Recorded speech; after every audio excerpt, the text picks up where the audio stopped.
नमस्कार। आप सभी को गणेश चतुर्थी की हार्दिक शुभकामनाएँ। उम्मीद है कि आपका भी आने वाला साल गणेश चतुर्थी के साथ बहुत ही मंगलमय शुरू होगा और आगे भी भगवान श्री गणेश आप पर अपनी कृपा बनाए रखेंगे। आज इतने सुंदर पावन मौके पर हम आपके लिए लाए हैं गणेश जी की कथा। तो चलिए शुरू करते हैं गणेश जी की उत्पत्ति की कथा। जैसा कि हम सभी जानते हैं, गणेश जी माता पार्वती की शरीर की मैल से उत्पन्न हुए थे। लेकिन आखिर क्यों? ऐसा क्या वजह हो गई कि माता पार्वती को गणेश जी को उत्पन्न करना पड़ा? तो एक समय की बात है, माता पार्वती अपनी दोनों सहेलियों जया और विजया के साथ अपने महल में आराम से बैठी हुई थी। बात करते करते अचानक जया ने एक ऐसा संदर्भ छेड़ दिया जिसमें माता पार्वती भी थोड़ी सी चिंतित हो गई। जया ने माता पार्वती को कहा कि आपके अपने गण क्यों नहीं है? माता पार्वती को उनका यह प्रश्न थोड़ा अटपटा लगा। उन्होंने पूछा, जया ऐसा क्या है? जितने भी यहाँ गण हैं वो सभी मेरे गण ही तो हैं। तो जया बोली, नहीं, ये सब आपके गण नहीं है, ये तो महादेव के गण हैं। तो माता पार्वती ने उत्तर दिया, क्यों? महादेव के गण जो नंदी और भृंगी हैं, क्या ये मेरे गण नहीं है? क्या ये मेरी बात नहीं मानेंगे? तो जया ने कहा, आपकी बात मानेंगे, लेकिन जब भी बात शिव जी की आएगी तो ये पहले उनकी बात मानेंगे, आपको ये सर्वोपरि नहीं मानेंगे। इतना कह के माता ने तो अपनी बात खत्म कर दी, लेकिन कहीं ना कहीं उनके दिमाग में ये बात अब अंदर घर कर गई थी। उन्हें भी लगने लगा था, क्या वाकई महादेव के ये जो गण हैं, नंदी भृंगी या अन्य जो लोग हैं, क्या ये सब मेरी बात नहीं सुनेंगे? जब जरूरत आएगी क्या ये मेरे साथ खड़े नहीं होंगे? चलिए कोई बात नहीं, माता पार्वती ने इस बात को वहीं टाल दिया। कुछ दिनों के बाद वो अपने महल में स्नान के लिए जाने लगी। उन्होंने नंदी को बोला कि वो द्वार की रखवाली करे और साथ में ही ये भी कहा कि बिना माता यानी पार्वती की आज्ञा के किसी को वो महल में प्रवेश ना दे। नंदी ने भी सर हिला दिया। कुछ समय बाद वहां पर खुद भगवान शिव आए। जब शिव अंदर प्रवेश करने लगे तो नंदी ने उन्हें रोका कि भगवान, अभी माता स्नान के लिए गई हैं, तो अभी आप प्रवेश मत करिए। शिव जी को कुछ जरूरी काम था और उन्होंने यही बात नंदी को बताई और साथ में महल में प्रवेश कर लिया। महादेव को महल में देखकर माता पार्वती बहुत क्रोधित हुई, उन्हें बहुत गुस्सा आया। उन्होंने अचानक ही वहां पर जब महादेव जी को देखा तो उन्हें वाकई ये बात का यकीन हो गया कि नंदी भृंगी या अन्य जितने भी महादेव के गण हैं, उनके लिए माता पार्वती की बात की कोई महत्व नहीं है। उन्होंने तुरंत ही अपने शरीर से जो मैल निकाली थी स्नान करते समय, उसको एक बालक का रूप दे दिया। बालक बहुत प्यारा, बहुत खूबसूरत, और अपनी शक्तियों से उसमें प्राण भी डाल दिए। जगत जननी जो हमेशा से पूरे संसार का पालन करती हैं, इस समय वो खुद एक बालक की माता थी। बालक को देखते ही माता ने उसे अपना लिया। गणेश भी माता को पाकर इतना प्रसन्न था कि उसने भी माता के सभी आदेशों का पालन करना स्वीकार किया।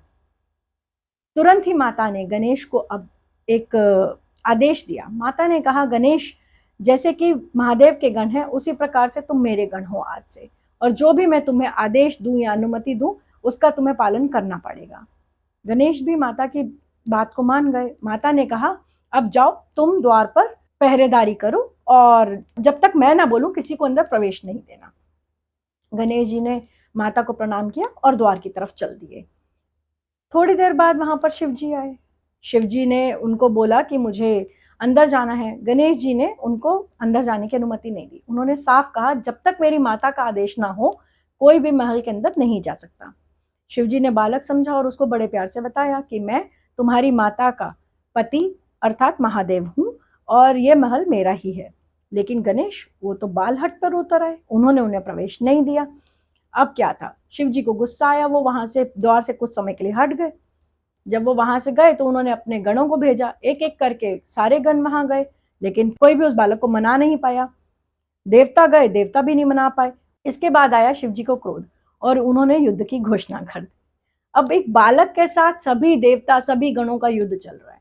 कोई भी उस बालक को वहां द्वार से हटा नहीं पा रहा है और माता पार्वती भी बाहर नहीं आ रही हैं। अब क्या था, कुछ नहीं। सब जब हार गए, क्या देवता और क्या गण, जब सभी हार गए तो अब खुद भगवान शिव उठे। उन्होंने भी अपना युद्ध शुरू किया बाल गणेश के साथ। अचानक ही जब उन्हें लगा कि अब युद्ध उनकी सीमा से परे होता जा रहा है, तब भगवान शिव ने अपना त्रिशूल प्रयोग किया। देखते ही देखते बालक का सिर धड़ से अलग हो गया। अचानक से इतना शोर सुनकर माता पार्वती बाहर आई। जब उन्होंने देखा कि उनके बालक का सर जमीन पर पड़ा है, वो घबरा गई। गुस्से में उनकी आंखें लाल हो रही थी और वो चिल्ला चिल्ला कर पूछ रही थी कि किसने मेरे बालक के साथ ये किया। भगवान शिव को अपने क्रोध पे भी क्रोध हुआ आया। अब वो देवी को मनाने के लिए, माता पार्वती को मनाने की पूरी कोशिश कर रहे हैं, लेकिन माता पार्वती नहीं मानी और उनके क्रोध से दो शक्तियां उत्पन्न हुई। उन्होंने उन दोनों शक्तियों को आदेश दिया कि सारे संसार का विनाश कर डालो। देखते ही देखते पूरे संसार में विनाश होने लगा। माता पार्वती को समझाना किसी के बस की बात नहीं थी। सभी लोग इकट्ठा हुए, देवता भी वहां गए, लेकिन देखते ही देखते उन दो शक्तियों ने कई देवताओं को भी मौत के घाट उतार दिया। अब कोई मना सकता था तो वो थे भगवान विष्णु, नारद जी और भगवान ब्रह्मा। ये सभी लोग भगवान शिव को अपने साथ लेके देवी के पास गए। उन्होंने बहुत प्रार्थना की, उन्होंने मनाया देवी को किसी भी तरीके से इन शक्तियों को रोक लें। देवी ने बताया कि शक्तियों को सिर्फ तभी रोका जा सकता है जब उनके बालक को दोबारा जीवित किया जाएगा। मरे हुए बालक को कौन जीवित कर सकता था? लेकिन संसार को बचाने के लिए भगवान विष्णु ने इस कार्य को अपने ऊपर लिया। वे उत्तर दिशा की ओर बढ़े। उन्हें वहां पर सबसे पहले एक गजराज दिखा। उसी का मस्तक ले जाकर उन्होंने बालक के धड़ के साथ जोड़ दिया और सभी ने अपनी शक्तियों से उस बालक को दोबारा जीवित किया। माता अपने पुत्र को वापस पाकर बहुत खुश थी, लेकिन अभी भी उन्हें एक कमी खल रही थी। उन्हें था कि आज अगर उनके बालक के साथ ऐसा हो सकता है तो कल फिर यही हो सकता है। इसीलिए उन्होंने सभी देवताओं से कहा कि आज से उन्हें स्वीकार करना होगा कि गणेश ही सबके लिए पूजनीय हैं। सभी ने माता की बात को सशर्त स्वीकार किया और तभी से गणेश जी को देवताओं में भी पूजनीय माना गया। ये थी हमारी गणेश जी की उत्पत्ति की कहानी। लेकिन आज से 10 दिन यानी कि अनंत चतुर्दशी के दिन गणेश जी का विसर्जन किया जाएगा। क्या आप जानते हैं विसर्जन की क्या कथा है? आखिर क्यों किया जाता है विसर्जन गणेश जी का? पहले तो आप देवता को घर लेकर आते हैं और उसके बाद विसर्जन किया जाता है, ऐसा क्यों? गणेश जी के विसर्जन से जुड़ी एक बहुत ही मनोरंजक कथा है जो हमें बताती है कि आखिर कब और क्यों गणेश जी को विसर्जित किए जाने की परंपरा की शुरुआत हुई। ये कहानी है महाभारत से जुड़ी। महाभारत, वेदव्यास जी और गणेश जी। एक समय की बात है, ऋषि पराशर और सत्यवती के पुत्र वेदव्यास जी को महाभारत जैसे महाग्रंथ को लिखने की कामना हुई। उन्होंने ब्रह्मा जी को याद किया। महाभारत लिखने के लिए उन्हें एक बहुत ही कौशल व्यक्ति की जरूरत थी जो उनके बोलने के साथ साथ लिखने का कार्य पूरा कर सके। ब्रह्मा जी ने वेदव्यास जी से कहा कि अपने इस कार्य के लिए आप गणेश जी को याद करें। बिल्कुल वेदव्यास जी ने वैसा ही किया जैसा ब्रह्मा जी ने बताया था। वेदव्यास जी ने गणेश जी को याद किया और गणेश जी वहां उपस्थित भी हो उठे। अब गणेश जी जानना चाहते थे कि आखिर क्यों वेदव्यास जी ने उन्हें याद किया है। वेदव्यास जी ने बताया कि मुझे एक महाग्रंथ लिखने का मन कर रहा है, तो क्या आप उसे लिख पाएंगे? मैं आपको सुनाऊंगा और आप उसे लिखेंगे। तो गणेश जी ने कहा हाँ मैं लिखूंगा, लेकिन मेरी एक शर्त है। वेदव्यास जी ने पूछा क्या शर्त है आपकी? गणेश जी ने बताया मैं तब ये ग्रंथ लिखूंगा जब आप इसे लगातार सुनाएंगे। जब भी आप बोलने से चूक जाएंगे मैं ये ग्रंथ वहीं लिखना बंद कर दूंगा। वेदव्यास जी बहुत परेशान हो गए। ऐसा कैसे हो जाएगा कि मैं लगातार बोलता रहूंगा? गणेश जी की शर्त मानने के अलावा उनके पास कोई चारा नहीं था। लेकिन वेदव्यास जी ने भी एक शर्त रख दी। उन्होंने कहा गणेश जी आप सिर्फ तब ये लिखेंगे जब आपको हर श्लोक का अर्थ समझ में आ जाएगा। बिना समझे आप कोई श्लोक नहीं लिखेंगे। गणेश जी ने भी उनकी बात मान ली। उन्हें नहीं पता था कि इसके अर्थ में क्या निहित है। अब लगातार वेदव्यास जी श्लोक पढ़े जा रहे हैं और उनका अर्थ समझाते समझाते गणेश जी उसे लिखते जा रहे हैं। इस तरह से महाभारत की रचना शुरू हुई। कहते हैं महाभारत की रचना वेदव्यास जी ने जब बोलना शुरू किया वो दिन गणेश चतुर्थी का था और लगातार लिखने से गणेश जी का तापमान बढ़ रहा था, वो बीमार पड़ सकते थे। इसीलिए उन्हें पहले से ही उनके शरीर पर एक मिट्टी का लेप लगा दिया गया था ताकि उनके शरीर का तापमान नियंत्रित रहे। जब वेदव्यास जी पढ़ रहे थे और गणेश जी लिख रहे थे, अचानक से उनके शरीर का तापमान बहुत बढ़ गया। शरीर की गर्मी बढ़ने की वजह से वो जो मिट्टी थी वो सूखकर झड़ने लगी। अब जब वेदव्यास जी ने 10 दिन बाद ये देखा कि उनकी मिट्टी झड़ रही है, उन्होंने तुरंत गणेश जी को ठंडे पानी में डाल दिया ताकि उनके शरीर का तापमान जो बहुत ज्यादा बढ़ चुका है उसे कंट्रोल रखा जा सके, उसे नियंत्रित किया जा सके। इतना करने के साथ ही गणेश जी को जो तापमान तो उनका कम हुआ, लेकिन उनकी मिट्टी भी पानी में गलने लगी। और यहीं से माना जाता है कि गणेश जी का विसर्जन इस प्रकार शुरू किया गया।